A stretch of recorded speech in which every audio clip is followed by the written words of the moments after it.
We found ourselves in what appeared to be the interior of an apartment where a little boy of 6 years old was watching on television with his father what appeared to be a Pokémon battle. Referee, awesome Gardevoir can't continue, therefore Blaziken is the winner and Toshinori Yagi is now the new Kalos champion.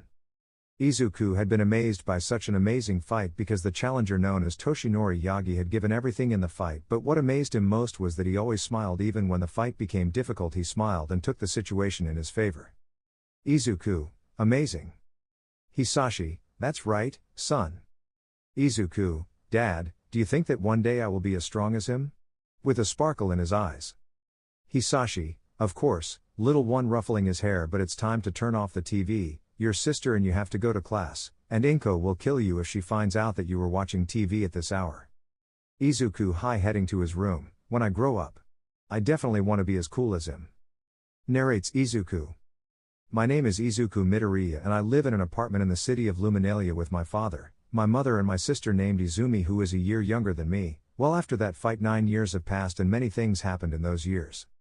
The first thing was that in all those years the champion Toshinori Yagi could not be defeated, being titled as All Might the Champion of Champions. He also attended the Luminalia School, one of the most prestigious, known as the UA, with my sister because you had to be at least 10 years old to be recognized as a Pokemon trainer and start your journey, but in our school you had to be 15 years old for that. Anyway, everything was nice until my dad got sick and most of the money went to the expenses of his treatment and medicine, and because of this our parents could not pay for the initial program where the school gave them the opportunity to obtain either a starter Pokemon or give you the opportunity to capture one. Even so, I never held a grudge for it and my desire to be a Pokemon master only increased, but anyway there was little time left to finish school and be given the opportunity to start our journey. Denki, and they aren't excited to start their journey. Sero, of course, I'm just waiting for when they let us choose our starters. Bakugo, yeah, they're just extras. You'll see that when I have my Pokemon will be unstoppable and will beat All Might. Kirishima, only if you beat me first, with a defiant smile. Katsumi, please brother, if we talk about strength, I will be better than you. Bakugo, tch. Kaminari, and what do you say Midoriya? Izuku was just reading a book about the importance of breeding Pokemon, but upon hearing Sero's question he could only put on a sad face, knowing that he would wait longer than his companions to obtain a Pokemon. Bakugo, what could someone say who won't even have the chance to have a Pokemon? The entire room fell silent at such an answer because even though he wouldn't have the opportunity to choose a starter, he was always kind to everyone and helped them with whatever they needed, and hearing them insult him like that was the last straw for a brunette. Momo, maybe he won't be able to get a Pokemon like the rest of us, but when he catches one, you can be sure that he'll kick your ass. Leaving the ash-haired boy silent. She was Momo Yaoyorozu, one of the smartest in the class. She comes from a noble family here in Kalos, so her attendance at school caused quite a stir. Everyone treated her like a princess, something she hated until she met Izuku, who treated her like someone normal, and thanks to him she was able to make more friends at school, developing feelings for the green-haired boy. Before they could say anything the door was opened by a guy who seemed to have taken drugs. Aizawa, take a seat. Everyone obeyed and sat down while he gave the class. Everything went normally until at the end of the class Aizawa gave a final announcement. Aizawa, at the end of classes, those in the initial program will finally be given one in the auditorium, making everyone excited except a certain green-haired boy. The classes continued, but everyone was talking about which Pokemon they were going to choose, making Midoriya even more uncomfortable, which was only noticed by a little girl. At the end of the classes, everyone left except Bakugo, while Katsumi just looked out the door trying not to be seen. Bakugo, you're just a loser putting poison in his words, and you say you consider yourself my rival, how pathetic. Izuku, I'll show you that I'm better than you, and when I have my P Pokemon I'll defeat you. Bakugo Solo remained silent and headed to the door. Before leaving he addressed a few words to the green-haired boy that would make the green-haired boy look at him in astonishment. Bakugo, in the Kalos League I'll be waiting for you in the finals. You better make it to the finals or it would be a shame to call yourself a rival, giving an arrogant smile but at the same time, kind. After that conversation Izuku left school because he no longer had anything to do there. At the exit he could see a girl who looked very similar to him and had a killer body. She was Izumi Midoriya, Izuku's younger sister, who was waiting for him at the door, and when she saw him she ran towards him, giving him a hug. Izumi, I missed you so much Oni-chan. Izuku, Izumi I can't breathe.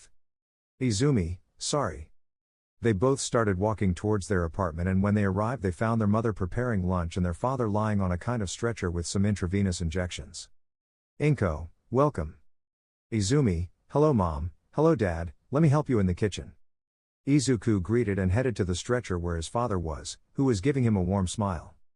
Hisashi, how did it go? Izuku, fine except for the part where my classmates gave them their initials. Hisashi, so today was the day feeling guilty. Izuku, yes, discouraged.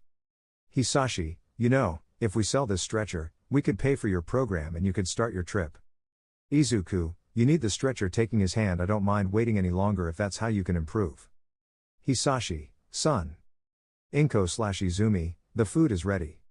Mother and daughter appeared with plates of food while Izuku helped his father sit down, having a pleasant meal ending with a pleasant talk, ending with Inko and Izumi washing the dishes while Izuku did his homework.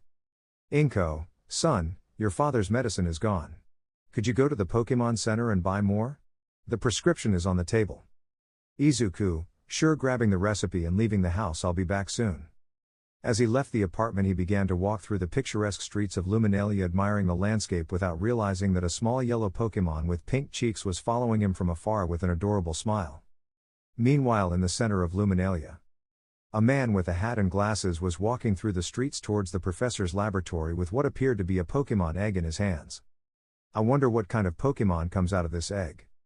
The man decided to rest a little, sitting on a park bench while he admired the scenery and watched the children play with their Pokémon or fight in a friendly manner. Sighing, what beautiful memories this park brings back. Scatter? He turned around and found a scatterbug looking at him closely. Come here, little one, bending down to pet him. As he bent down, his glasses and hat fell off, revealing blue eyes and blonde hair that quickly made a woman scream to recognize him. Girl, impossible, he's All Might. Shit, they discovered me. After seeing that a crowd was approaching him, he began to run for his life, leaving the Pokémon egg behind. With Izuku, he had left the Pokémon Center already with the medicine, but managed to meet Momo and her friend Kendo, who were talking animatedly while hugging their Pokémon. He was full of curiosity. Izuku, hello girls, greeting them. Both, me Midoriya stuttering. If you wonder why Kendo also stuttered, it's easy because she is also in love with him. How? Easy. When she entered school in elementary school, she showed a great interest in fighting-type Pokémon, but her classmates made fun of her because she was unfeminine.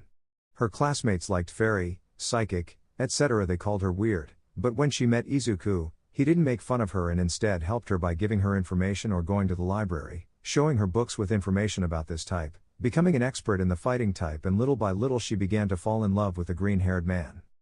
Izuku, what Pokémon did you choose? Momo, Midoriya-san, let me introduce you to my partner, showing a sky blue penguin that was sleeping and using Momo's as a pillow. Izuku, amazing, a Piplup. Momo, it's really cute, hugging him tighter. Kendo, coughing, well, as you know I'm a fan of the fighting type, so I introduce you to Meditite. The Pokémon just kept meditating, oblivious to the conversation. Momo, would you like to have coffee with us? Please, yes, yes. Izuku, I'm sorry but I have to take this to my house, maybe for the next one. Kendo, you promised, dejected. Izuku, I promise, smiling. After saying goodbye he headed home, running into his classmates and seeing the Pokémon they chose, managing to see that Kirishima had a Chespin, Mina a Sliggoo, Suyu a Froakie, Kaminari a Shinx, among many others. As he passed through the park he could see an incubator on one of the benches. Guided by curiosity, the green-haired boy approached and saw that inside the capsule there was a light brown Pokémon egg with a white circle and inside it 2 green leaves stuck together resembling the shape of a tie. Izuku, what's a Pokémon egg doing here? Seeing it, the idea of taking it to raise it and finally become a trainer crossed his mind, but then he thought that maybe it belonged to someone and it would be horrible to lose something as valuable as a Pokémon egg, so he sat down hugging the incubator, waiting for its owner to arrive. Izuku, I wonder where his owner is, but he was pulled out of his thoughts by an adorable voice. Pichu.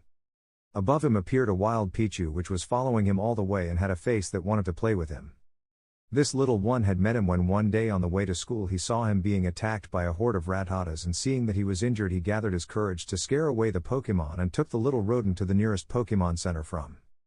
This little one had met him when one day on his way to school he saw him being attacked by a horde of Rattatas, and seeing that he was injured he gathered his courage to scare away the Pokémon and took the little rodent to the nearest Pokémon Center. Since that day the little Pichu follows him hidden and sometimes approaches him to play for a while. Izuku, come here, little one. P3. The rodent came down from the tree and stood on his shoulder, looking at the incubator with curiosity. Izuku, this might be a bit late looking at Pichu. Hey little one, could you take this to my sister? You know where I live, just go in through the open window. Pichu got off his shoulder and gave a military salute implying that he would do it. Izuku, good, giving him the medicine. If you succeed I will play with you all day. Pichu grabbed the bag with his mouth and climbed a tree towards Midoriya's apartment while he settled down waiting for the owner of the egg without knowing that this egg would be the trigger for his adventure. With all might, he had successfully managed to escape from the crowd and was resting in an alley. I managed to take the egg to David now, realizing that he didn't have the egg. This is bad, scared. The adult, having forgotten the egg in the park, was going to return for it but remembered that he would be chased again, so he took out a Pokeball and threw it into the air, revealing a majestic brown bird with orange and yellow feathers. The interesting thing was that it had a strange stone as a necklace. Pidgeot. Okay Pidgeot, look for the egg, it's in the park and bring it without dropping it. Did you understand? Receiving a nod from the Kanto bird, I trust you, friend. The bird took flight heading to the park. Upon arriving, it landed on a branch looking for the egg. Upon finding it, it was going to go for it, but it realized that there was a boy taking care of it and looking around for its apparent owner. The bird returned to All Might and stealthily flew with him so that he could see the scene. What will you do, boy? Will you take it or will you wait? Izuku, being bored, began to check the incubator, finding a note on the lower base. Deliver to Professor Shield's Pokémon Lab. Izuku, seeing the inscription, quickly stood up, took the incubator, and began to leave the park. I knew it, quick, we can't let him steal it. They were about to take the egg but stopped when they saw the green-haired man approaching a man. Izuku, excuse me, do you know which direction the Pokémon Lab is? Sir, sure, go straight ahead and turn left. There will be several paths, but there is a map that will help you find your way, young man. Izuku, thank you sir, walking towards the lab. Both All Might and his Pokémon were impressed because the boy had the opportunity to have a free Pokémon but instead he decides to go and deliver it. They quickly go to the Pokémon Lab to get to know the boy better. You are an interesting person, kid, showing a big smile. Fate had a surprise in store for Izuku after all, not for nothing is Kalos known as the place where dreams come true. Izuku was walking towards the professor's laboratory, taking about 10 minutes to walk. When he got closer, he saw a gigantic building. Izuku, I guess this is the lab. He nervously approached the entrance and knocked on the door, being greeted by a woman in a lab coat and glasses. Woman, excuse me, how can I help you? Izuku, yes, I came to deliver this, showing the incubator. Woman, oh, please pass the egg. Izuku entered the laboratory walking slowly, admiring the place because there were a lot of facilities that served to help the Pokémon, so he continued walking until he reached what seemed to be a greenhouse. Upon entering he came across a large field where a great variety of Pokémon lived. Izuku, wow. He continued walking until he came across a beautiful girl with blonde hair before his eyes. She had glasses on, giving her a know-it-all air. She was focused on her notebook, drawing a sleeping Psyduck. Izuku, how beautiful, without realizing that the Pokémon egg was moving slightly, I think I know her from somewhere. Slowly he approached until he was close to her, trying to take her by surprise. Izuku, you draw very well, you know. Melissa, kya. She gave a little jump, a sign that she was scared. Izuku, I'm sorry, I didn't mean to scare you, sorry. When the girl turned to look at him she started to blush and get nervous. Melissa, I have to go, passing Midoriya and leaving the hatchery. Izuku, I ruined it, what are you saying, egg? Receiving no answers. But he didn't know that Melissa was behind the door touching his chest, trying to calm his heart rate and his noticeable blush. Melissa, after so many years of camp I finally find you again. Showing a tender smile. Clack. She heard the hatchery door open and quickly went up to her room to get as pretty as she could to impress him. Midoriya arrived at a large door where he could hear a conversation between two adults, so he knocked on the door waiting to be allowed to enter. Once he heard the pass he entered and found a man with short brown hair, blue eyes covered by glasses and a small beard, also dressed in a lab coat. Midoriya arrived at a large door where he could hear a conversation between two adults, so he knocked on the door waiting to be allowed in. Once he heard the pass he entered and found a man with short brown hair and blue eyes covered. 13. Izuku, yes, I'm Izuku Midoriya, it's a pleasure bowling, taking care not to drop the egg. David, I'm David Shield, the teacher and the one in charge of this place. If you'd like to leave your egg on the table, please. Izuku, of course, leaving the egg and about to leave, but a voice that he knew very well left him in shock. David finished the bread, entering, seeing Midoriya face to face. Oh, you are the boy from the park, smiling. Izuku, All Might whispering. In the Midoriya department. Things were going normally. Inko was knitting, her husband was sleeping on the stretcher, and Izumi was watching a video of a performance by a Pokémon artist. Izumi, I would love to participate in a contest. Now that I think about it, Oni-chan should have arrived already. Ding dong. Izumi, it's him, running towards the door. Welcome, Oni. Oh, it's just you, looking at him with disgust. The person on the other side was none other than Katsumi Bakugo, Katsuki's sister, who had some flowers in one hand and in the other she had a small blue reptile. Katsumi, stop your nonsense, I came to visit the nerd. Passing abruptly, good afternoon Mrs. Midoriya, kindly. Katsumi approached Hisashi's stretcher and placed the flowers in a vase and left them on his nightstand. Inko, hello Katsumi, from what I see, that's your partner. Katsumi, sitting down. Yes, I present to you Jaws. They all turned to look down to find Katsumi's Totodile biting its own Pokéball. Katsumi, aw, isn't he that cute? Taking the Pokéball from him and carrying him. Izumi, I thought you would choose a fire type. Katsumi, that was the idea, but since my stupid brother chose a fire one, I wanted to choose the water one to humiliate him. Plus they told me that this little one in his final stage becomes dragon type. Grabbing his Totodile, putting it in front of her, who will be a great dragon and will eat my brother. Koto tilde, moving his body funny. Katsumi, Kaya, it's so adorable. Izumi, whispering, how long do you think it will take until he realizes he won't acquire the dragon type? Inko, whispering, whoever told her that is going to suffer a lot. Inko, and what is the reason for your visit? Katsumi, oh right, lowering his Pokemon, I came to see your son. Izumi, bad news, he's not here now, you can go. Inko, now that I think about it, where is it? Katsumi, what was that? Inko, Izumi, take care of your father. Katsumi, bring Totodile. Katsumi, got it. Totodile, get ready. The lizard nodded, preparing its jaw. They approached slowly, and when the door opened, a yellow flash shot out towards Izumi, who recognized it instantly. Izumi, Pichu. The rodent squealed happily and gave him the medicine to leave the way he came. Inko, that was weird. Back with Izuku. He was receiving a tour with Professor Shield and his great idol All Might. David, and here we investigate about abilities and how Pokémon use them outside of battle. Izuku, while looking at All Might, excuse me. What's going on? Izuku, could you give me an autograph? Oh, so you're a fan. Midoriya, yes. I'm a big fan, in fact it's because of you that I want to be a Pokémon trainer. Excited. I'm sure you'll make it. Midoriya stopped abruptly, his grip on the incubator increasing, surprising both adults. Midoriya, I can't. Whispering. What? David, Midoriya, the egg. The egg began to glow and they quickly took it out of the incubator and placed it on the floor. David, call everyone and prepare in case something happens. With an authoritative tone, the assistants quickly brought a cushion and some devices to measure vital signs. Here it comes.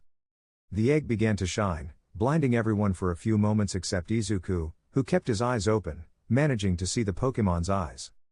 When the glow stopped, everyone looked at where the egg was, and now there was a small round brown Pokémon with some leaves on its chest resembling a bow tie. No one knew what kind of Pokémon it was except David and All Might. Izuku, what kind of Pokémon is it? David, it's a Rowlet, amazed. Ro? The Pokémon continued staring at Izuku until it began to flap its wings clumsily until it reached Izuku's head. The first attempt failed because it got tired and fell, but it got up again and flapped its wings until it reached Izuku's head and landed on top of it and then fell asleep, leaving everyone in shock. Assistant, it's a newborn. And he managed to fly in a matter of minutes. After taking his vital signs, they decided to take Rowlet, but he refused, pecking at anyone who grabbed him and flying up to Midoriya's head. In the end, they decided to keep him for the time being. David, well, let's continue with the tour. They continued walking until they reached a room where there were multiple screens, and on one of them you could see a Lucario and next to it a strange stone. Izuku, before continuing, could you tell me what Pokémon this is? Pointing to Rowlet. That's a Rowlet, a grass/flying type Pokémon from the Alola region. Izuku, I've never heard of that region. David, It's not that popular since it doesn't have a Pokémon League, it's more of a tourist spot, but it also has its secrets typing. You know what I do. Izuku, you are a famous scientist who is dedicated to studying the evolution of Pokémon and their physical, type, and ability changes. David, I see you know a lot about that topic, slightly amazed. Izuku, well, for a Pokémon trainer it must be something necessary since by knowing these characteristics you can devise a strategy against your enemy. That guy is amazing in a fight, his strategies could be crucial. Melissa, sorry to interrupt. Melissa had entered and her robe had been changed for a white shirt with embroidery on the sleeves, a wine-colored vest with a plaid bow, beige shorts, plaid tights, and brown boots, but the surprising thing for her father and All Might was that she was wearing makeup for the first time.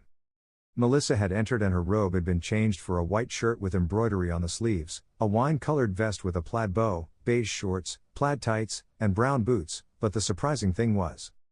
Izuku, hello blushing. Melissa, hello, great, she blushed, now I just have to make him remember me and make him fall in love with me.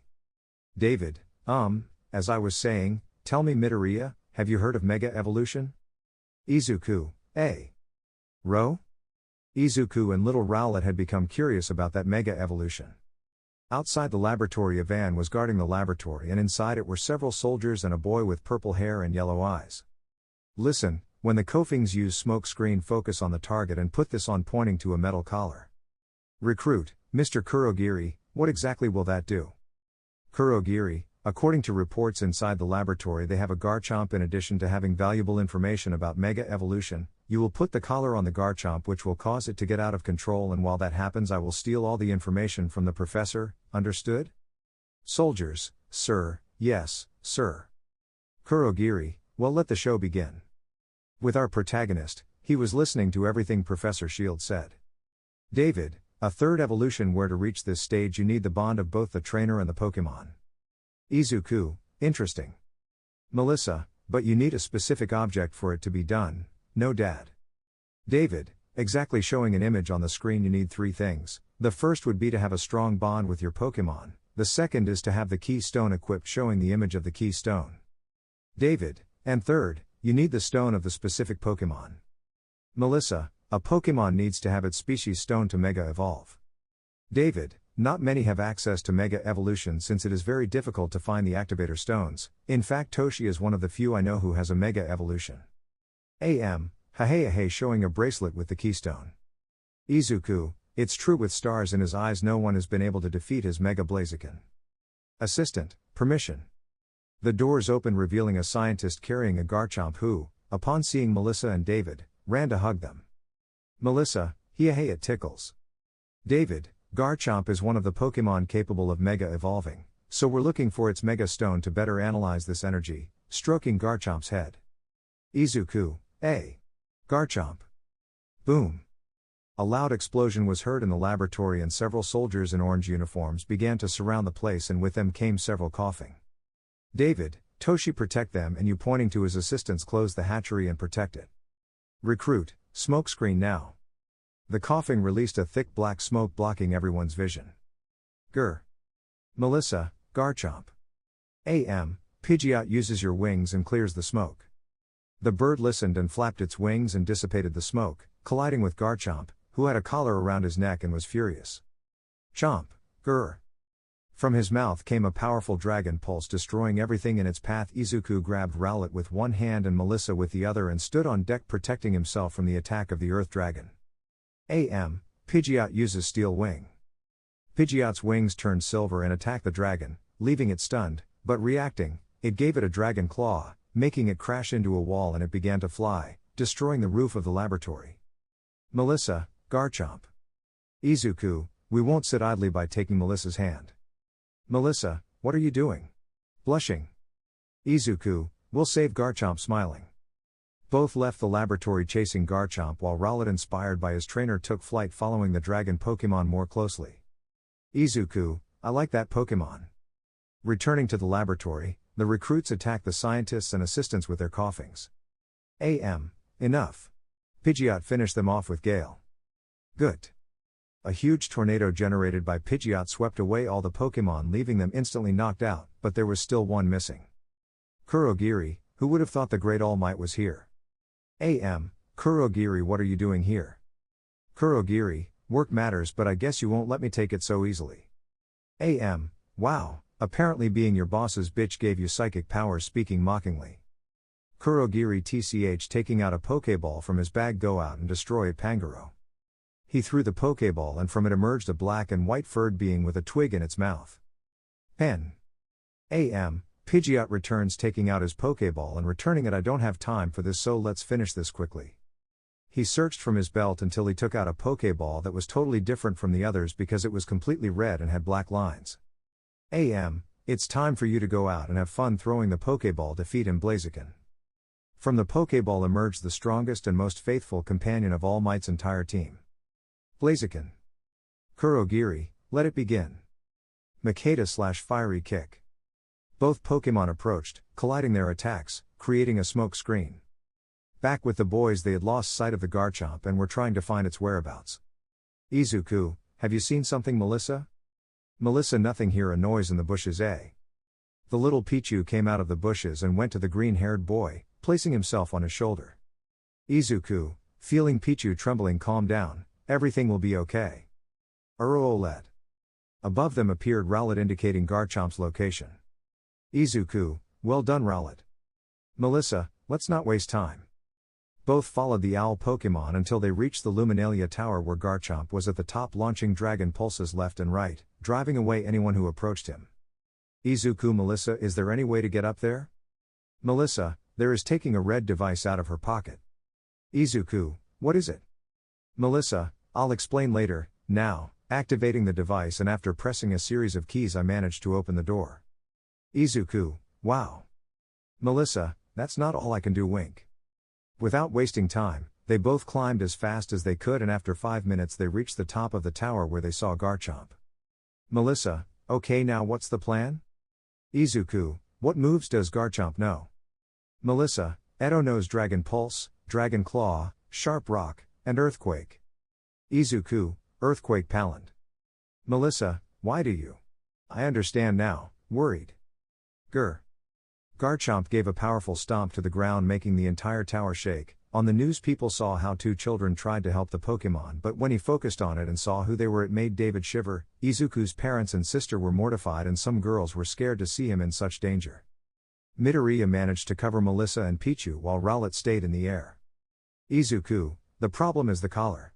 Do you think your device can deactivate it? Melissa, I could, but I need time. We must find a way to stop their attacks by doing calculations. 3 more earthquakes and the tower will collapse. Izuku, tell me what attacks Pichu and Rowlet know. Melissa, wait, Pichu knows Thundershock, Charm and Whip, and Rowlet only knows Tackle and Foliage. Izuku, how much time do you need? Melissa, about 5 minutes. Izuku, okay, addressing the Pokemon, listen, I know you're afraid of facing that thing, but it's suffering and is being controlled by that collar, so I ask you to trust me and help me save Garchomp. Both Pokemon looked terrified at what they heard, but upon seeing the boy's determined face, both creatures turned to look at each other and then nodded. Izuku, well, the plan is simple, Rowlet, you will take Pichu flying while you do Charm, reduce its attack to the maximum you can understand. Ro puffing out his chest. Pai nodding. Izuku, well, Rowlet, Foliage and Garchomp's eyes. Rowlet approached and released a small tornado of leaves at Garchomp's eyes, enraging him. He tried to attack him with Dragon Claw but was dodged by the small owl. Izuku, Pichu uses Merciless Charm, and Rowlet, on my signal, you grab him. Pichu quickly approached to be face to face with Garchomp to make his attack, starting to lower Garchomp's attack in an overwhelming way. Garchomp's arms glowed green, ready to attack Pichu. Izuku, now Rowlet. Rowlet swooped down and grabbed Pichu with its legs and flew under Garchomp's legs, avoiding its attack.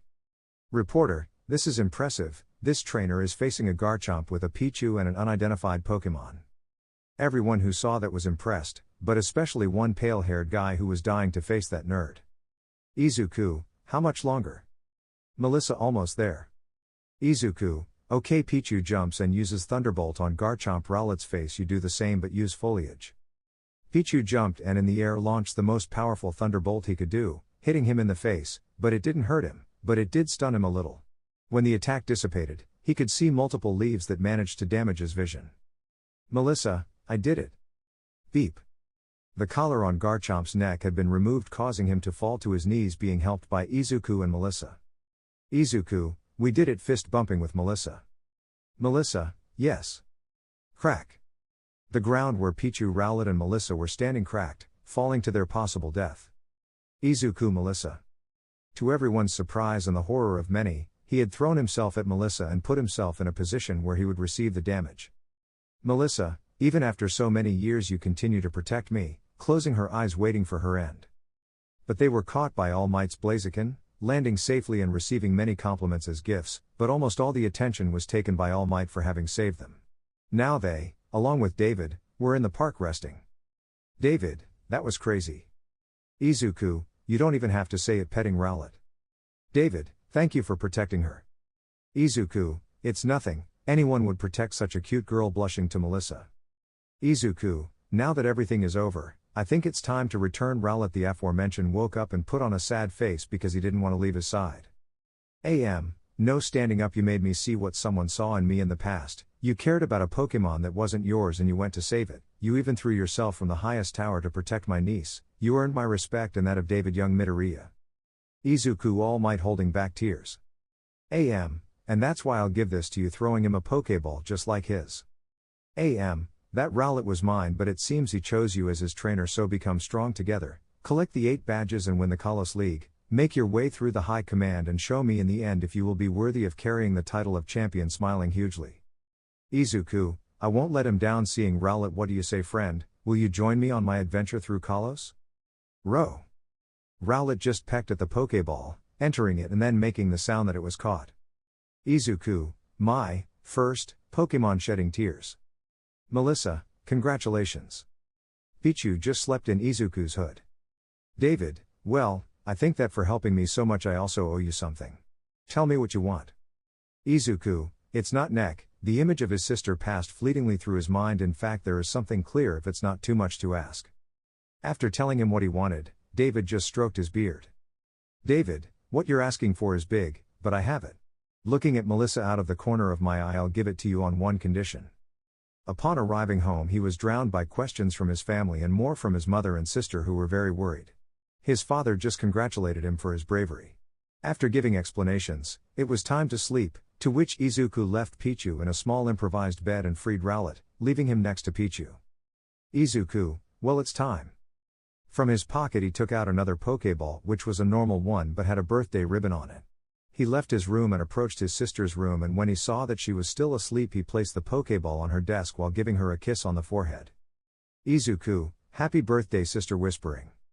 This day was definitely crazy. It was a new day where our protagonist woke up trying to assimilate everything that happened yesterday, from what happened with Garchomp to receiving his first Pokémon from his great idol. Izuku, I still can't believe this is real, seeing the Gloria Ball that was on his desk. Izuku decided to wake up Rowlet and Pichu, who positioned themselves on his shoulder and head respectively. When leaving the room, he ran into his mother, who had a small cake on the table. Inko, good morning darling, same to you Pichu and Rowlet. Izuku, good morning mom, that cake is for Izumi. Inko, yes, you could go wake her up. Izuku, of course. Izuku approached his sister's room, and upon entering he could see that she was sleeping peacefully. He tried to wake her up, but she didn't seem to react. Izuku, Rowlet, do the honors for me. Row. The little Pokémon flew up to the girl's head and pecked her, waking her up. Izumi, ah. Izuku, get up sleepyhead, breakfast is ready and I don't think you want to miss the last day of school. Izumi, understood, he forgot my birthday, depressed. Izumi put on her school uniform ready to go to breakfast, but sees on her desk that there was a Pokéball with a ribbon and a small note. For the future Queen of Kalos, your brother loves you. Izumi, Oni-chan, sighing like a lover. When she arrived at the kitchen, she ran into her family, who congratulated her on her birthday, starting to eat her breakfast and having a pleasant conversation. Hisashi, then tomorrow you will start your journey. Izumi, what, dropping the spoon? Izuku, yes, maybe I'll ask Kirishima or Kaminari to go with them, since they both also want to challenge gyms. Izumi, gets angry. Inko, daughter, are you okay? Izumi, why yes. After that awkward moment, they both headed to school without speaking to each other until Izumi broke the tension.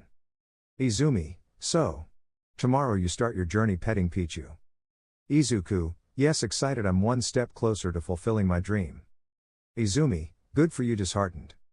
Upon entering the classroom, Pichu got out of Izumi's arms and climbed towards Midoriya, and all his classmates approached him, filling him with questions. Kirishima, dude, what you did was manly. Momo, you're okay, nothing happened to you or you got hurt worried. Kaminari, that Pichu you have is great. Mineta, the girl who was with you is single. Katsumi, Baka, don't do that again, with a worried tone. What happens if something happens to you? After all that interrogation, Katsuki asked the million-dollar question. Katsuki, so this is your Pokémon? Seeing Rowlet, who went down to Izuku's table. Izuku, why yes, and when I have a Pokéball I will capture Pichu. The girls, seeing Rowlet, kya, how cute. All the girls approached the little one, who was somewhat uncomfortable, so he flew away and landed next to a Cyndaquil and a Totodile. Izuku, so that T is your Pokémon Kachan. Katsuki, of course, petting him, this little one will dethrone All Might. Aizawa entered and addressed his students. Aizawa, well, as you know, tomorrow you will begin your trip, so on this last day make an agreement in case you want to go in a group and prepare your things. I wish you luck, and I hope that one of you offspring returns to this city with the title of champion, taking out his sleeping bag and getting into it. Then those from Class B arrived and began to talk about how to make travel groups. Izumi was deep in thought, but someone pulled him out of it. Mina, happy birthday Izumi. Izumi, thank you, smiling. Toru, and you're eager to start your journey. Izumi, I don't have a Pokémon, remembering her brother's gift. Wait. From his backpack he took out the Pokéball and threw it, sending out a flash that when it dissipated showed an orange-hued chick. Uraka, amazing Torchic. Torchic. The chick jumped up to his new trainer to rub his little head against his trainer's cheek in affection. Izumi, Mina, Uraka, Toru changed my mind, getting both of their attention. I will begin my journey and become the queen of Kalos, smiling. Mina, Ara no, if I do it first. While with Izuku he was looking for someone to travel with, starting by asking his sister, but he was stopped by Momo and Kendo, who looked at him with a blush. Izuku, what do you need, girls? Kendo/Momo, we can travel with you, Midoriya. Izuku, of course, giving a smile. Both girls were happy to be able to travel with their secret crush, while Katsumi saw this with jealousy and went to ask him to travel with him, but was stopped by his brother. Katsuki, you will come with me. Katsumi, who gave you the authority to decide that? Katsuki, the old woman said that for you to go I had to go with you, so we will leave at dawn with Kirishima, Denki, and Mina. Katsumi, tch. Cyndaquil and Totodile started laughing, increasing her anger, but the straw that broke the camel's back was seeing Izumi laughing at her and her Torchic sticking out its tongue at her. Katsumi, this won't stay like this. At the end of the day everyone went home to prepare their things for their trip, while Izuku, Kendo and Momo argued in a cafe in the city, while Rowlet flew and Piplup tried to imitate him, and Pichu and Meditite were playing tag. Izuku, then everyone would bring their sleeping bag as clothes, Pokeballs and objects. Momo, as for food, we can cooperate and buy the food. Kendo, sounds good to me. Izuku, then it's decided. Looking at the time I have to go, see you tomorrow outside the teacher's laboratory. Momo/Kendo, goodbye. When the boy got far enough away they started the real conversation. Kendo, well, we both like Midoriya, and you know I hate sharing, with a firm look. Momo, I don't like sharing either, and I always get what I want, taking a sip of her coffee. Kendo, with a twitch in his eye, I'm just warning you that on this trip I'll conquer Midoriya, so don't get involved. I don't want the little princess to throw a tantrum for losing, with venom in his words. Momo, shaking slightly, not if I conquer him first. Both stared at each other, causing curiosity in the Pokemon, who didn't understand anything. Momo/Kendo, Midoriya will be mine. And so a rivalry was born for the love of the green-haired man. While Izuku had arrived at the professor's laboratory and quickly began to help pick up some debris alongside Rowlet, who was holding a broom, and Pichu with a dustpan, a few minutes later he lowered Melissa with a Fennekin, who looked somewhat shy as night fell. David had invited Izuku to dinner, with them having a conversation. David, so which gym are you thinking of challenging first? Izuku, I plan to challenge the Novart City gym. Melissa, that gym is a bug-type gym, so you have an advantage with your Rowlet. Izuku, I know, remembering I don't have Pokeballs. Oblivious to them, the Pokemon ate animatedly except for Melissa's Fennekin, which, being shy, ate further away from them, which was noticed by Rowlet and approached with its bowl in its beak until it was next to her, making her nervous. Uro smiling and continuing to eat. The little fire type looked at him with a slight blush for a few seconds and continued eating. David, I knew that would happen, come with me. Izuku and Rowlet and Pichu. Melissa, leave him with Fennekin, she's very shy and I'd like for them to hang out with more Pokémon. And Pichu is playing with Garchomp, seeing how the little one was climbing Garchomp's claw while they both laughed. Izuku, you're right.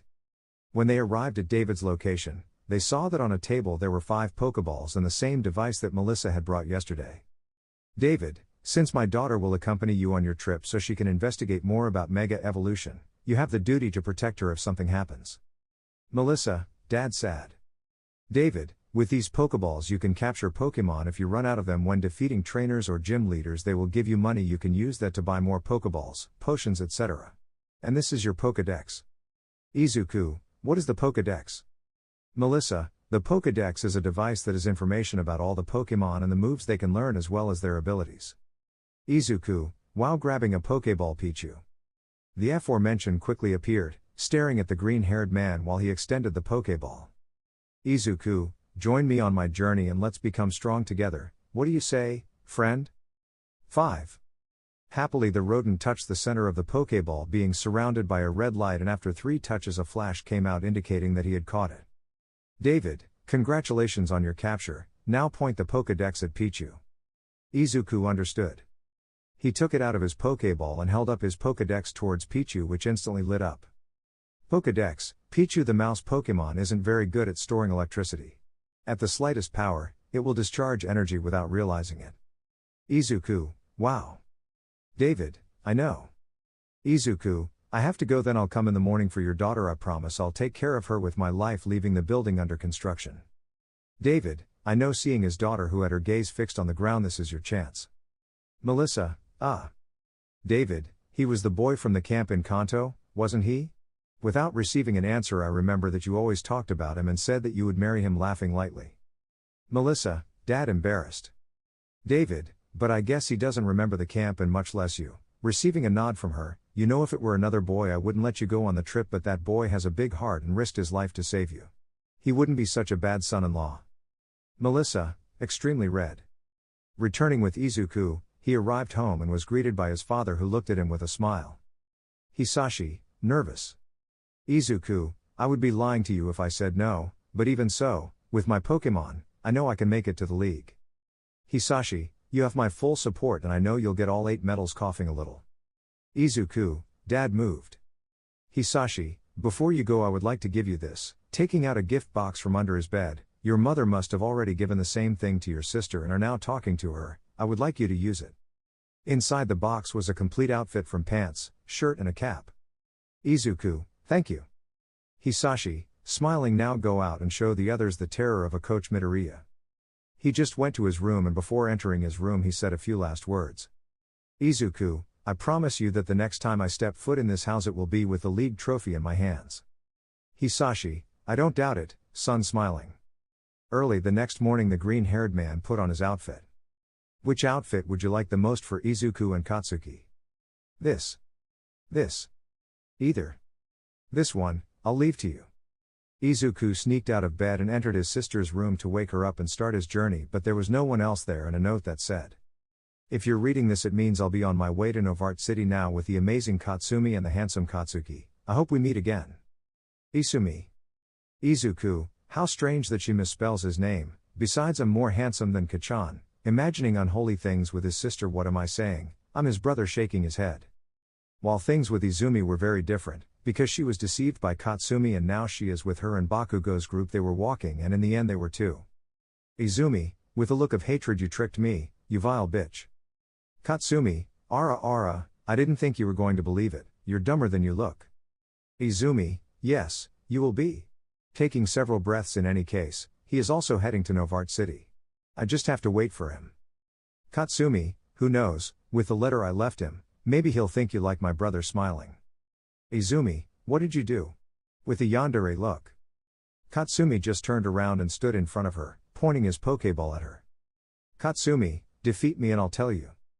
With Izuku he had already arrived at the laboratory and there was Melissa outside with a backpack and next to her were Fennekin and Rowlet who, upon seeing his trainer, flew towards him to sit on his shoulder, making the little Fennekin sad. Melissa, ready to go. She has Serena's clothes from Pokémon XY. Izuku, actually it won't just be us two. Melissa, what do you mean? Kendo/Momo, Midoriya. Kendo was dressed in a sleeveless white shirt with a black vest with denim shorts and a white cap with a pink Pokéball and wore her hair in a ponytail. For her part, Momo wore a red skirt along with a white short-sleeved shirt and over it a black mesh top. Izuku, upon seeing them and taking a good look at Melissa, realized how beautiful they looked and that three extremely beautiful girls would be traveling with him, and just thinking about that made him blush, taking on the tone of Kirishima's hair. Calmly Izuku thinks about the Bible. While he tried to calm down, the girls glared at each other until the green-haired man brought them out of their thoughts. Izuku, well, ready to start the trip. The girls, yes. Thus the group headed south of the city until they left it and entered Route 4 for the first time. The place was covered by a large number of trees and bushes, also having a fountain and a small labyrinth where several Pokémon were seen playing in them. Izuku, wow. Momo, what a beautiful place. Kendo, if this is the case on our first route, I don't want to imagine what all of Kalos will be like. Melissa, you're right. They walked along the route marveling at the view. Kendo had taken out a bala to eat it, but a red blur took it away, surprising our protagonist seeing that the responsible was a bird of red and sky blue colors. Melissa, a fletchling. Izuku, he's fast, you'll be my first Pokémon to catch on a route. Pichu, go. Pichu came out ready to receive orders from his trainer. Izuku, Pichu, come closer and use whip. The rodent approached and managed to use its movement to lower its defense. The flying Pokémon, deducing its strategy, took flight. Izuku, now thunder impact. Pifivech woo. An electric shock came out of Pichu, which was easily dodged by Fletchling and moving very quickly hit Pichu, crashing it against a tree. Melissa, that was a quick attack, taking out her Pokédex and obtaining the Pokémon's data. Pokédex, Fletchling, the robin Pokémon's melodious chirping gives it great beauty, but it adopts an aggressive and ruthless attitude towards anyone who dares to invade its territory. Fleech. The Pokémon simply entered the small maze of the route. Kendo, and now what? Izuku, if you want, go ahead adjusting his cap. I won't leave here until I've captured that Fletchling. Momo, we're a team, remember, smiling, releasing Piplup. Kendo, so we will help you capture him, releasing his Meditite. Melissa, I think I know how to beat him. Izuku, I hear you. Everyone had separated looking for the Fletchling, each one with her Pokémon. They were checking the bushes until Kendo quickly brought it in and warned the others while she attacked with her meditation. Kendo, Meditite uses confusion. The Pokémon launched a wave of purple energy towards the Kalos bird, which it dodged and, illuminating its beak, approached at a faster speed than it had shown before and hit the meditating Pokémon, causing great damage. Momo, Piplup bubbles. Melissa, Fennekin embers. Both Pokémon launched their attacks, dodging Fennekins, but Fletchling managed to be hit by Piplups. Izuku, I'll take care of it. Rowlet uses tackle. Listening to his trainer, the Pokémon flew towards Fletchling, who lit up his beak again and attacked, colliding both attacks. Izuku, he's faster than before.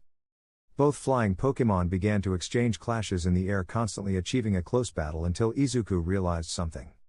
Izuku, when he uses Peck, he gets faster. I got it. Rowlet, move away and use foliage, and you Pichu on my signal, receiving a nod from the rodent. Ruru ow.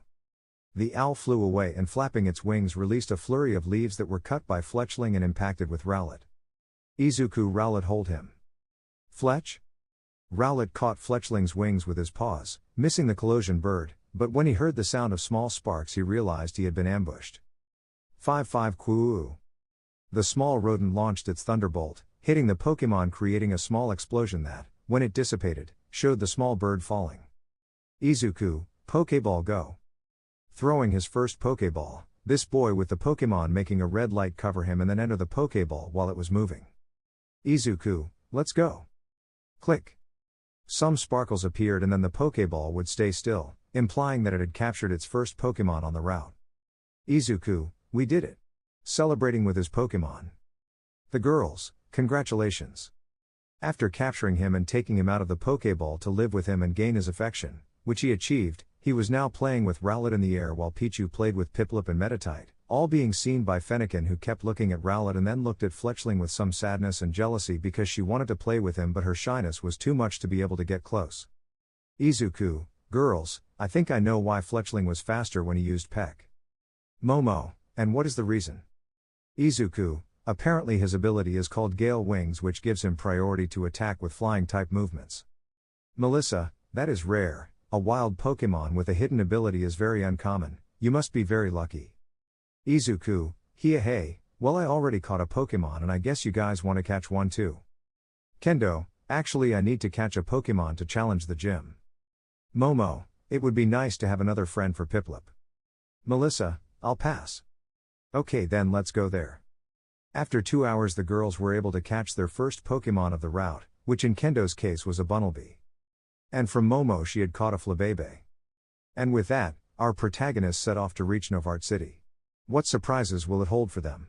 Will Kendo and Izuku be prepared to challenge the gym leader? Our protagonists had finally arrived in Novart City. A beautiful place with a rustic and warm atmosphere, our heroes walked through the streets admiring the landscape and seeing how people lived happily with their Pokémon. Momo, what a beautiful city. Melissa, I agree with you, the best thing would be to go to a Pokémon Center. Kendo, but I want to go challenge at the gym, making a cute pout. Izuku, me too, but I must be prepared, even if my entire team has the type advantage, the gym leader may have a counterattack for this situation. Kendo, sighing, you're right, then let's go to the Pokémon Center. While they were heading to the Pokémon Center, things at the Novart City gym were totally different, because the gym, which had been a nice vegetation for bug-type Pokémon, was now completely frozen, and on the battlefield was the gym leader specialized in bug-type Ryuko Tsushikawa.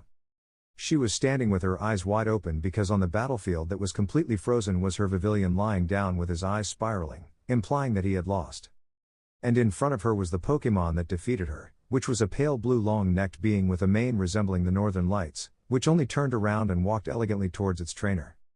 He looked at her closely and could see that she was wearing a black beret along with a red turtleneck vest and white pants with black stockings. The most striking thing was her hair, which was half white and the other red, the burn she had.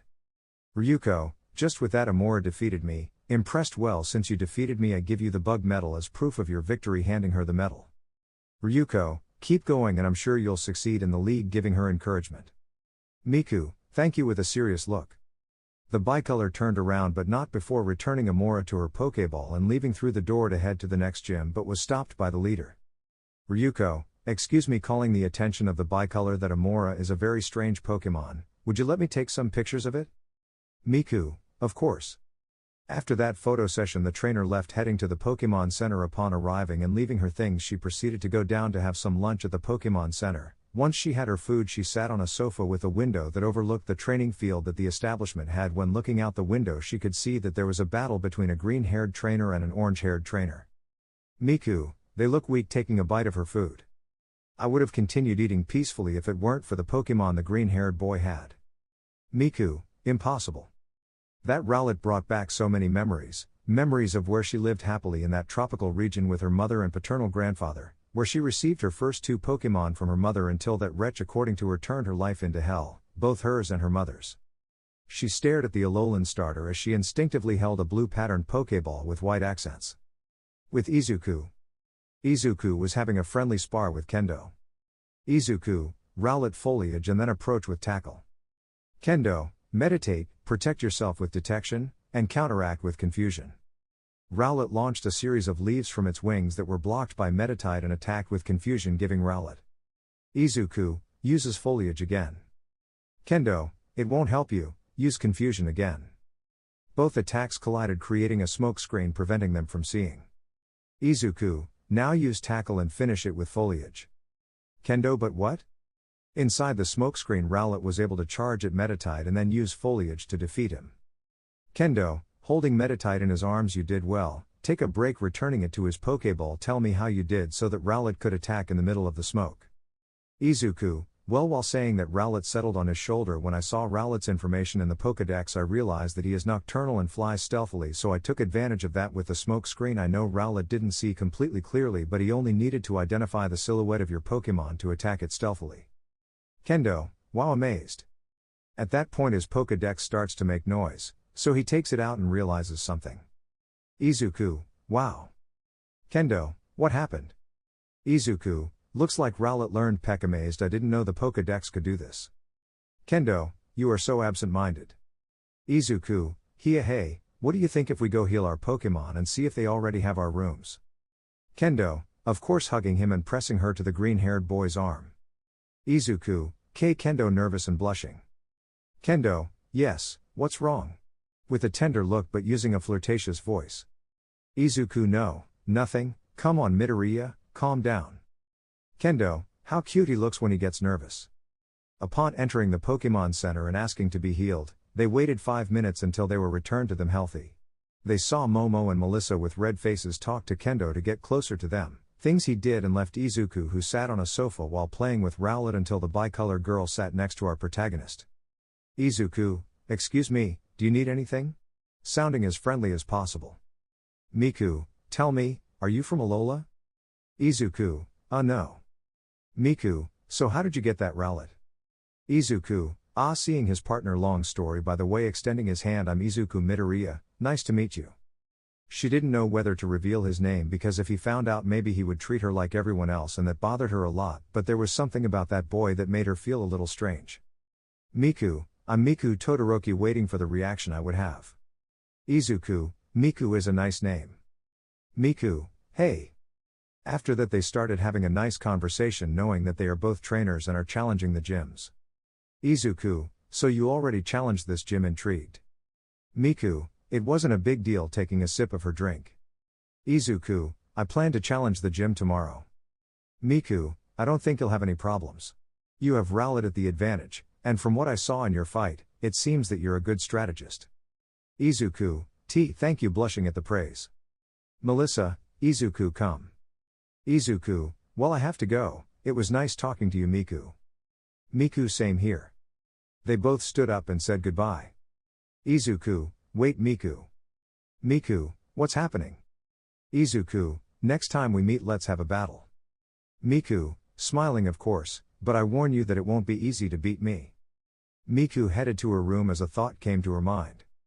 Miku, it's nice. Parallel to that, Izuku approached his travel companions who already had the rooms, but there was a slight problem. Izuku, why you say I have to sleep with one of why you extremely nervous?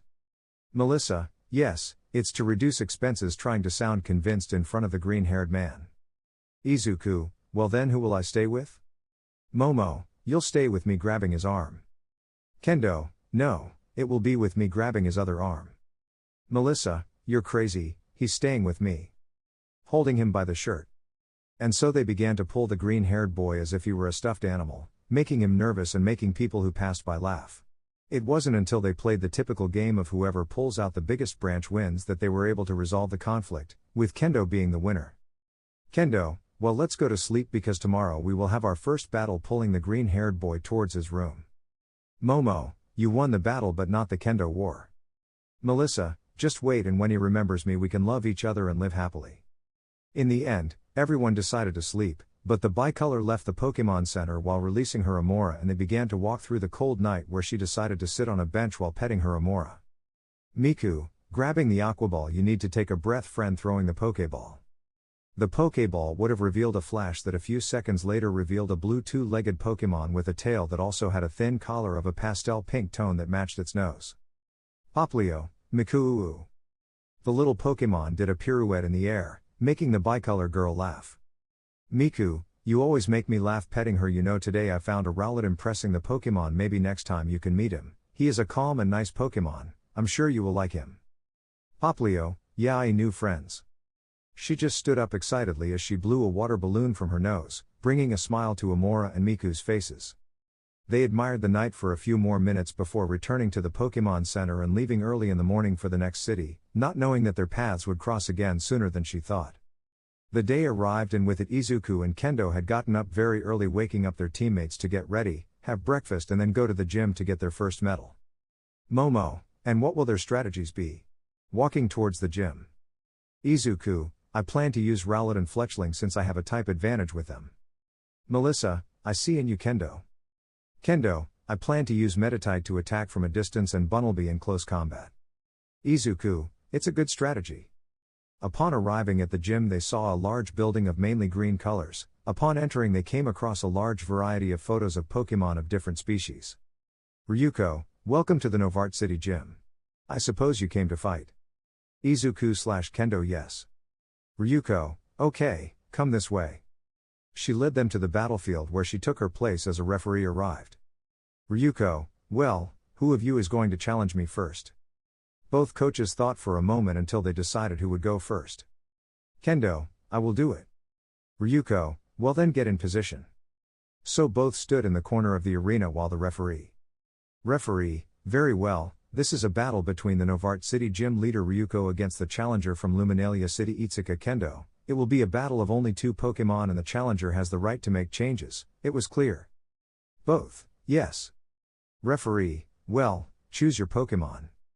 Ryuko okay, Surskit, come out throwing the Pokéball revealing a small round bluish being with 4 thin legs. Surskit, let's fight. Kendo, Bunnelby come out now revealing the rabbit Pokémon. Bunnelby let's get started. Referee, good start. Ryuko okay Surskit uses Ice Beam on the ground. Kendo, approach with quick attack. Surskit launched a freezing beam towards the ground, freezing it and preventing Bunnelby from approaching, as he began to slide across the field. Ryuko, now Bubble Beam. Surskit, I got you. A series of bubbles came out of the Pokémon, hitting the rabbit Pokémon directly, managing to injure it. Kendo, curse frustrated. Izuku, a Surskit, let's see what information the Pokédex has. Pokédex, Surskit, the skating Pokémon, possesses 2 pairs of legs that are very similar to tentacles due to their elasticity. These legs allow it to resist breaking the surface tension of the water, secreting a special oil that makes it move as if it were skating, and with great ease. This is why they are known as the pond skating Pokémon. Izuku, that's why I freeze the field.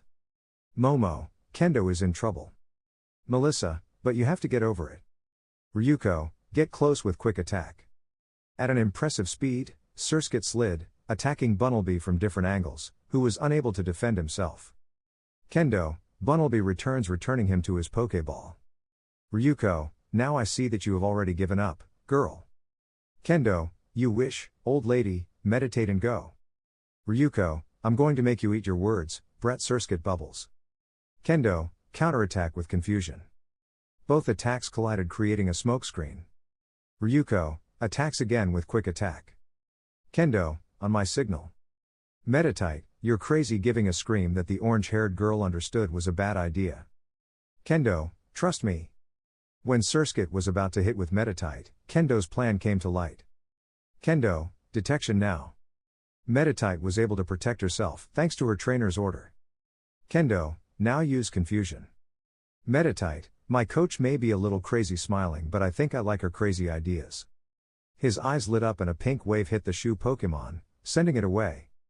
Kendo, now use revenge. The Pokémon closed its eyes and then opened them as smoke rose from its body. Ryuko, will defeat him before he launches the Surskit Ice Beam attack. Kendo, dodge it. Powerful ice beams were directed towards Meditate who barely dodged them, with 2 of them managing to hit him in the arm and a leg. Kendo hold on a little longer, you can do it. Meditate now jumped using his one leg but was again hit by the ice beam. Ryuko finish him with quick attack. Surskit approached, hitting Meditate hard. Kendo hold it.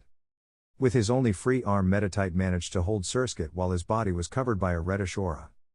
Kendo, now release it. Meditate, ah! A powerful silver beam came out of Meditate's mouth, hitting Surskit. The attack was so strong that it crashed him into the wall.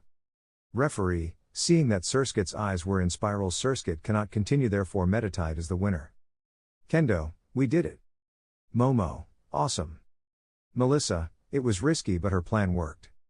Izuku, yes, but it had its consequences pointing at Meditate. They could see how the little Pokémon was shaking and had some wounds. Ryuko okay but I'm still missing a Pokémon so Vivillon come out. Kendo, you can still go on, my friend. Meditate, yes nodding. Kendo, okay now use confusion. Ryuko, dodge it. The butterfly Pokémon easily and elegantly dodged Meditate's attacks, as its fatigue began to show. Ryuko, she's at her limit, use tornado. Kendo, detection. Flapping his wings he generated a tornado directed at Meditate who, using protection, managed to protect himself. Ryuko, fly over it and use stun. Kendo, use detection again. Kendo's attack failed and Vivillon released yellow spores that, upon contact with Metatite, paralyzed it. Ryuko, now Tornado. Again the attack was launched and hit the target, knocking out the Pokémon. Kendo, well done friend, returning it to the Pokéball. Well Bunnelby, I leave everything in you. Ryuko, uses poison powder. Vivillon, take this. Flapping its wings, the Pokémon released a purple powder. Kendo, spin using double slap. Bunnelby, you won't poison me. His ears lit up and he began to spin, creating a current of air that dissipated the dust. Kendo, now use agility. The Pokémon obeyed, increasing its speed. Kendo, quick attack. Ryuko, dodge and solar beam. The butterfly dodged Bunnelby's attack while its body glowed faintly green. Ryuko shoot. Vivillon, ah. The shot managed to hit Bunnelby, leaving him badly injured. Izuku, come on Kendo, you can do it. Kendo, think, if I immobilize his wings I will have a chance. Ryuko, let's end this tornado now. Kendo, dodge it and use mud slap on its wings. Bunnelby managed to avoid the tornado by throwing 4 mud balls that hit Vivillon's wings as it began to descend. Kendo, we're not done yet, come closer and use double slap. Bunnelby approached and began to hit Vivillon with a double slap without mercy. Bunnelby aura. Ryuko, poison powder. Vivillon spat out the purple powder, poisoning Bunnelby, trying to fly away but couldn't because of the damage she received. Kendo, use your speed and follow up with quick attack. Ryuko, defend yourself with a tornado. But it was impossible since with the speed of the rabbit it attacked her constantly, it had become a fight of resistance between the attack and the poison which Bunnelby won. Kendo, we did it. Bunnelby, yes. Ryuko, congratulations, giving him the medal. Now Midoriya goes to the field. As he approached the field one of the gym helpers approached her with 2 new Pokeballs. Ryuko, ready. Izuku, ready. Ryuko, good go Venomoth. Izuku, go ahead Fletchling. Referee, let the battle begin. Ryuko, confusion now. Izuku, get close with quick attack. Venomoth launched a pink wave but it was easily dodged by the Collision bird positioning itself above its enemy. Izuku, now peck. Fletchling, take that, stupid moth. Venomoth received a powerful blow to the back, impacting him against the ground. Ryuko, tornado. Izuku, double team. It multiplied, creating several copies to which Venomoth confused performed a long-range attack trying to hit the original. Ryuko, down with you. Izuku, spins and uses peck. Following instructions, it began to rise and spin while its beak lit up, giving the appearance of an arrow that hit the Pokémon's chest, creating a smokescreen revealing Fletchling as the winner. Kendo, that was fast. Momo, if we count the type of Fletchlingas, their speed and skill, it was expected that they would win. Referee, Venomoth cannot continue, therefore Fletchy is the winner. Izuku, well done friend. Fletchling, yes. Ryuko, that kid is just as strong and smart as the rude brat, returning it to Venomoth. Well, it's all or nothing, go ahead Heracross. Izuku pointed his Pokédex at the Pokémon, obtaining its data. Pokédex, Heracross the beetle Pokémon, although they are not normally seen, this Pokémon has small wings under its shell like all beetles, although these do not help it fly long distances, they do help it gain great speed during combat when using them. Izuku, good job Fletchling bringing it back. Rowlet, it's your turn to shine. Rowlet, go ahead. Heracross, hello in a friendly voice. Rowlet was scared at first by the size of the Pokémon but then changed the look to one of determination. Also Melissa's Pokéball opened revealing Fennekin, who was attentive to the battle, moving her tail. Fennekin, Rowlet. Izuku, well let's start. Rowlet uses foliage. Ryuko, push. Heracross was able to stop Rowlet's attack with one blow. Melissa, amazing. Izuku, fly and use growl. Rowlet understood. He flew away from Heracross and using growl he lowered his attack slowly. Ryuko, it won't work, use anti-aircraft. Heracross hit the ground, taking out a stone and throwing it at Rowlet, hitting him and making him descend. Fennekin, please don't hurt him anymore, shedding some tears. Ryuko, come closer and use horn. Spreading the wings on his back he launched himself to attack the little owl. Izuku, use your claws to grab onto Heracross's arm and use peck repeatedly. Rowlet was able to land on Heracross's right arm, dodging the attack and propelling himself forward, he pecked him several times, knocking him back a little and leaving him very injured. Ryuko, pushed away. Heracross, move away Dwar. With his arm he detached himself from the small Alolan starter to lift him up and push him, burying him in the ground. Fennekin, Rowlet. Scared. Melissa, don't worry, he'll be fine, calming her Pokémon. Momo, poor Rowlet. Kendo, if it weren't for the grunts, I don't think I would have endured that blow. Melissa, but look at Heracross. And indeed the Pokémon was badly injured and panting due to Rowlet's bites and its extreme weakness towards flying types. Rowlet woke up with several wounds but still with his fighting spirit intact. Izuku, you can still fight Rowlet. Rowlet, you'll need more than this to beat me, big guy. Heracross, laughing, I like you little one, show me your strength. Izuku/Ryuko gore/Peck. Both Pokémon launched attacks at each other continuously, neither giving in, making the fight tense. Izuku, he's stronger but he's also slow, I can use that to my advantage. In one of the collisions, Rowlet could not take it anymore and received a powerful goring and 3 pushes, leaving him very badly injured. Izuku, elevate. Ryuko, follow him. Both took flight while Rowlet used foliage and growl to defend himself. Heracross neutralized them with a push or a horn. Izuku, let's go a little further. They continued like this for a while until Midoriya's strategy started to work. Heracross, damn. Heracross's wings reached their limit, leaving him motionless in the air and beginning to descend. Ryuko, he planned it all along, amazed. Izuku, get as high as you can and descend using a peck. Rowlet, I'll be a dwarf, rising to the roof of the gym and beginning to descend rapidly as his beak lit up, but this dwarf will kick your ass. Boom. The impact generated an explosion, leaving everyone without seeing the result. When it dissipated, Rowlet was seen breathing heavily while Heracross was on the ground unconscious. Referee, Heracross cannot continue, therefore Rowlet is the winner and the victory goes to Izuku Midoriya of Luminalia City. The girls, they did it. Izuku, we did it. Rowlet, yes, we did, falling to the ground. Izuku, Rowlet worried. After checking and seeing that it was only sold out, they received the insect medal and mount harassment. Ryuko, both have great potential, I hope to see them in the league. Izuku/Kendo, we will do it. Back at the Pokémon Center, Izuku carried Rowlet, who was asleep, and saw Fennekin's worried look. Izuku, calm down, everything will be fine. The Kalos initial just lowered his head with some sadness. Momo, their performance in combat was surprising. Melissa, it was amazing. Kendo, blushing from the compliments. Izuku, hey. Before entering the Pokémon Center, they were stopped by a voice very familiar to Izuku. Bakugo Deku with surprise. Izuku's travel group turned around to run into Bakugo's group, which included Kirishima, Mina, Denki, Kyoka, Katsumi and Izumi, who looked at him with a blush. Izuku-chan amazed.